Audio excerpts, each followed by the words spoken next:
बघा, आता आहे विज्ञानाचा विकास, की प्रत्यक्ष प्रयोगाद्वारे शोध घेऊन सत्य परिस्थिती जगासमोर मांडणे हा एक वैज्ञानिक दृष्टिकोन यावेळेस अवलंबविला गेला.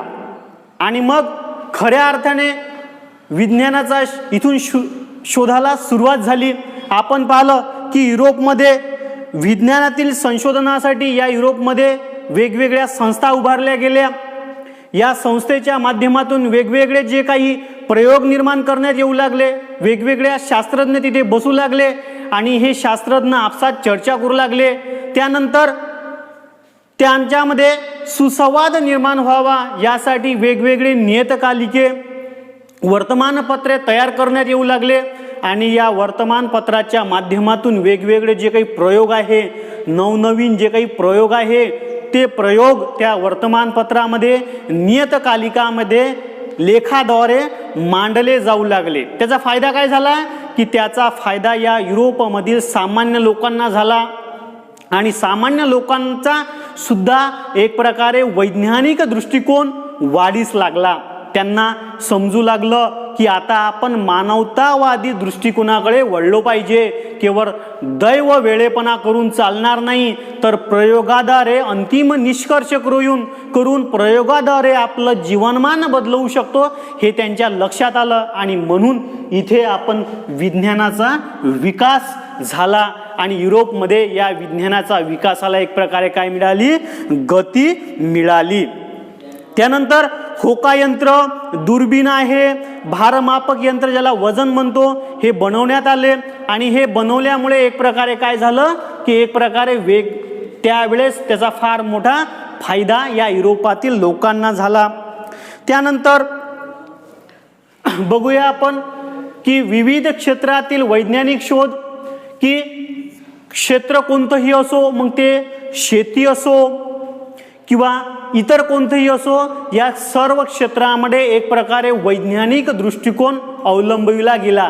समजा आता एका क्षेत्रामध्ये हा वैज्ञानिक दृष्टिकोन बाळगला, तिथे तो प्रयोग झाला, तर तोच प्रयोग दुसऱ्या क्षेत्रामध्ये सुद्धा केला जायचा.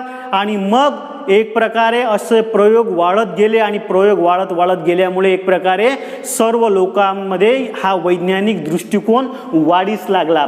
आणि विविध क्षेत्रामध्ये मग शेतीच नाही तर इतरही जे काही क्षेत्र असेल, समजा एखादे रस्ता बनवायचा आहे, जहाजाच्या मार्गातून दुसऱ्या देशाचा शोध घ्यायचा असेल किंवा आणखी कोणता मार्ग असेल, त्या मार्गांमध्ये या वेगवेगळ्या वैज्ञानिक दृष्टिकोनाचा अवलंब केला जाऊ लागला. सपोज एखादा रस्ता बनवायचा असेल तर तो रस्ता केवळ दगड मातीच्या सहाय्याने न बनवता त्यामध्ये वैज्ञानिक दृष्टिकोन अवलंब करून वेगवेगळ्या तसे यंत्र निर्माण केल्या जाऊ लागले. आणि यंत्राच्या दृष्टिकोनातून यंत्र निर्माण करून तो एक रस्ता बनवला जाऊ लागला. कारण केवळ मजूर आणि ते टोपले टाकणे यातून रस्ता लवकर होणार नाही. ते जे एक ध्येय ठेवलेलं आहे ते ध्येय गाठता येणार नाही हे त्या वेळेच्या लोकांना माहीत होते. आणि त्यामुळे कोणत्याही दृष्टिकोनात, कोणत्याही भागात ते एक वैज्ञानिक दृष्टिकोन त्यामध्ये अवलंब करत होते. आणि यामुळे वैज्ञानिक दृष्टिकोनाचा अवलंब केल्यामुळे एक प्रकारे काय होतं की वेगवेगळ्या क्षेत्रामध्ये हा वैज्ञानिक दृष्टिकोन कामास येऊ लागला. त्यानंतर आहे वस्त्रोद्योग. ठिकठिकाणी विज्ञानाने शोध घेतला, त्याचप्रमाणे आता इथे वस्त्रोद्योगामध्ये सुद्धा विज्ञानाने प्रयोग केले. आपण पाहिलं की पूर्वीच्या काळातील लोक, खूप अगोदरच्या कालखंडामध्ये पाहाल तर त्यावेळेस वस्त्र घातल्यानं जायचे नाही. कारण दऱ्याखोऱ्यात राहणारा माणूस त्यावेळेस कापड त्याला परिचित नव्हता. वेगवेगळ्या झाडाची पाने तो आपल्या अंगावर एक प्रकारे परिधान करत होता आणि आपलं शरीर तो झाकत होता. पण आता युरोपमध्ये प्रबोधन झालं. 15व्या, 16व्या आणि 17व्या शतकामध्ये या प्रबोधनाचा खास विकास झाला. प्रबोधन जास्त प्रमाणामध्ये होऊ लागले आणि वेगवेगळे शोध निर्माण होऊ लागले. मग वेगवेगळ्या शोध निर्माण झाल्यानंतर वस्त्रोद्योगामध्ये सुद्धा हेही एक चांगला, या वस्त्रोद्योगामध्ये सुद्धा विकास होणं आवश्यक होतं. कारण इथे एकदा कापड निर्मिती होती. आपण पाहिलं पूर्वी पारंपरिक पद्धतीने कापड निर्माण केलं जायचं. इंग्लंडमध्ये आपण पाहिलं की लोकरीपासून वस्त्र विणणे हा पूर्वापार चालत आलेला एक व्यवसाय होता इंग्लंडमधले. लोकरीपासून वस्त्र निर्माण करण्याचा. पण इथे आता मात्र 1738 मध्ये जॉन के याने एक प्रकारे धावता धोटा तयार केला. म्हणजे या धावता धोटा म्हणजे काय की एक प्रकारे या वस्त्रोद्योगामध्ये एक प्रकारे कापड जास्त प्रमाणात निर्माण व्हावं. कारण छोटासा कापड जरी निर्माण करायचा आहे तर त्याला एक दिवस लागायचा, पण या धावता ढोट्याच्या माध्यमातून एक प्रकारे कामाला गती आली. तेच काम जास्त प्रमाणात होऊ लागलं आणि काम जास्त होऊ लागलं, मजूर सुद्धा कमी लागू लागलं आणि वस्त्र जास्त प्रमाणात तयार होऊ लागले आणि त्यामुळे एक प्रकारे धावत्या ढोट्याचा फायदा झाला. आणि हे धावता ढोटा म्हणजे एक प्रकारे वस्त्र विणण्याची मशीन होती. त्यानंतर स्पिनिंग आलं, ज्याला आपण स्पिनिंग जेनी म्हणतो.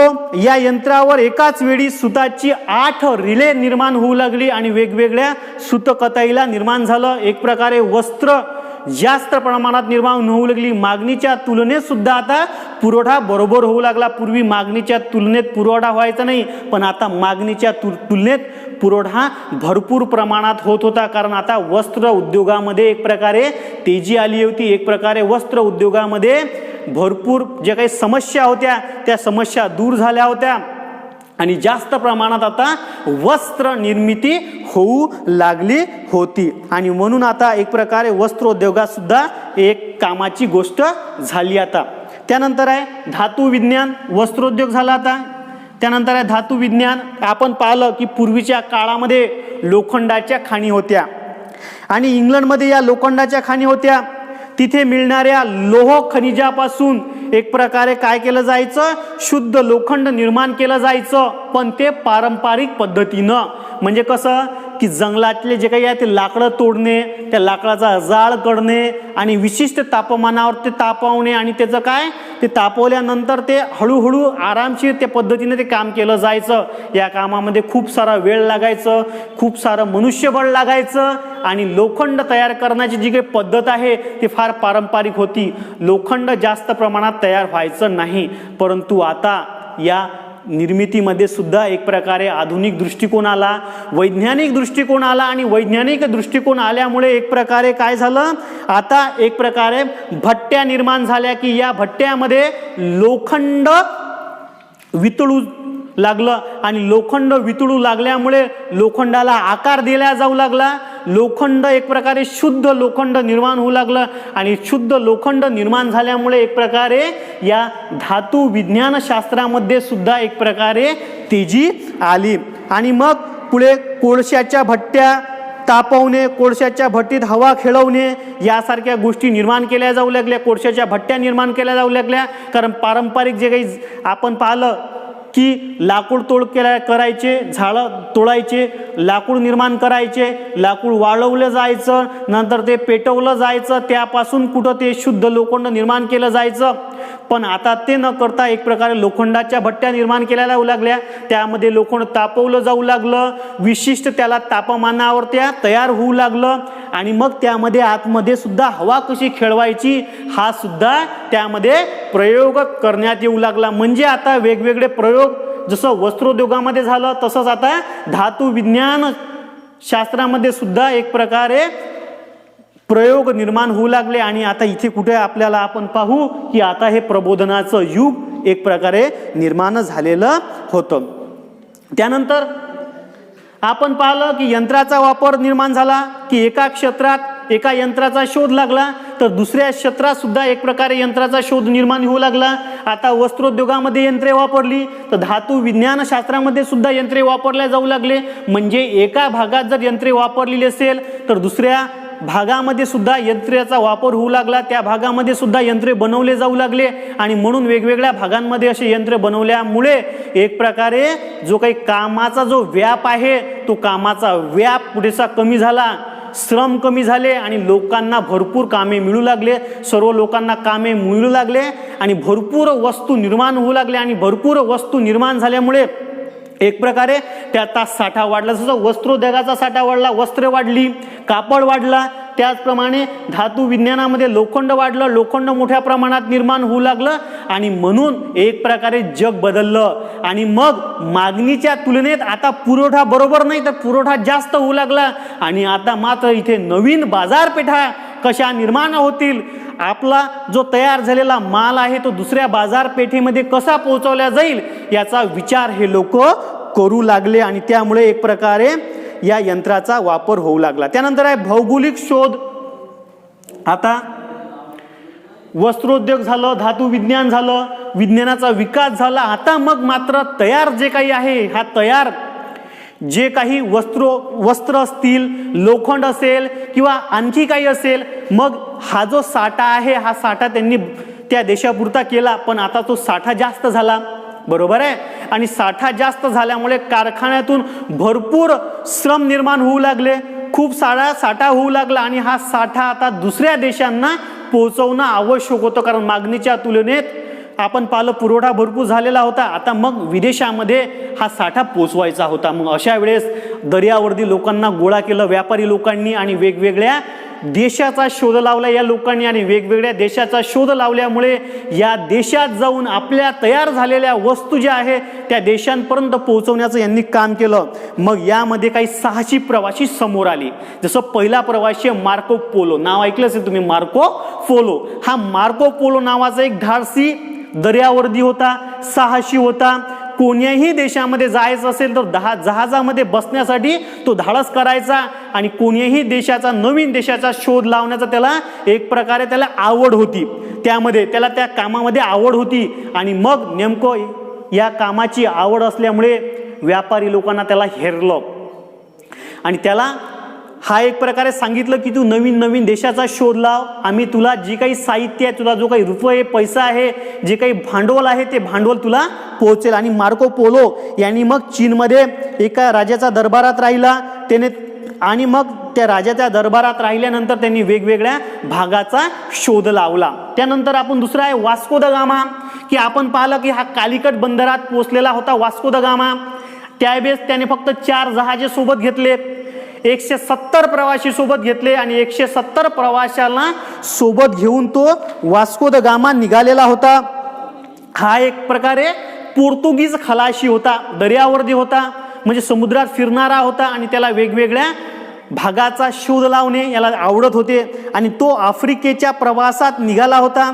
आणि वास्को द गामा आपण पाहिलं की कालिकत बंदरामध्ये पोचला.